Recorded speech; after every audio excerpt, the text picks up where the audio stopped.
we are going to prepare lunch. Magluluto kami ng pansit. Ayan. So, andito kami ngayon sa bundok. So, wala kaming gas, wala kaming electric stove. Meron kaming kahoy at bato. Ayan. So, ganito ang pagluluto ng manual dito. Anong tawag dito sa Tagalog, nanay? Ano ba yan Tagalog sa ano? Mag-aama kami. Ayan, oh.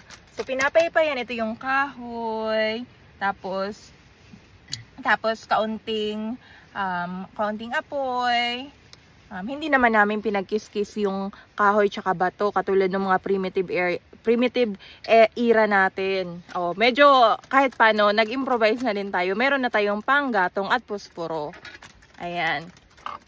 Oh. Hintayin natin lang kasi magluluto kami ng pansit. Kasama namin si Nanay at Bella.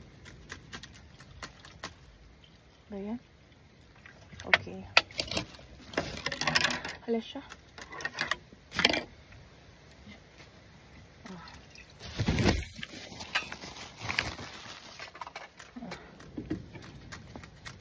Ay, nang karaha, nanay.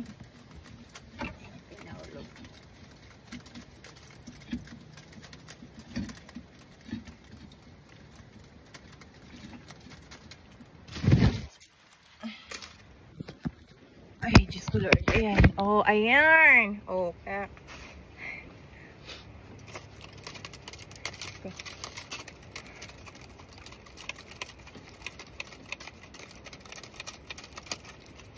Linabahan ko na bagaan. Arin. Malong muna. Ay, bininin ko ba yung malong ko din ha? Sa nakaagi. Linabahan ko para halihan ko sa musiko. Wala na bayawas dito? Nakabayas ka na? Daraon ka na lang ng pag-ulit ko. Wow.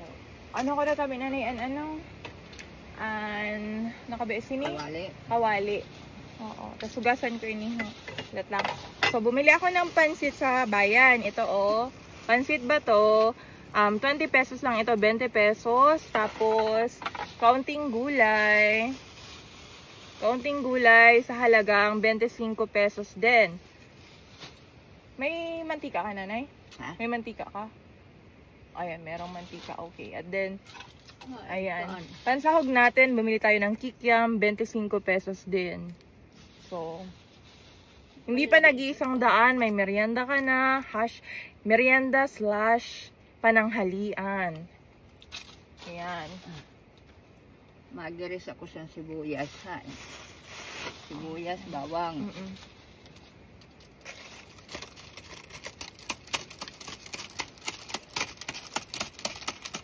Na lang ininin ang bawang.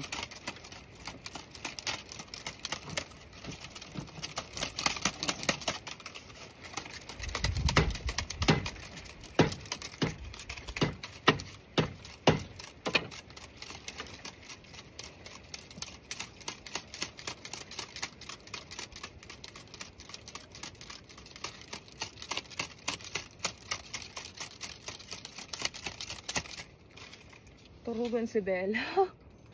Turugan ka? Ha?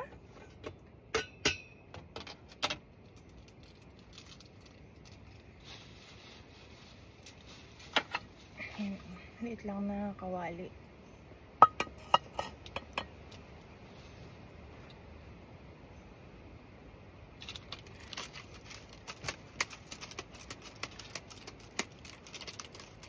Wala ka na pag-agi sa balay. Awara. Diretso ang tricycle. Kung nagbubat ako, kay nagbahala ko sin seed.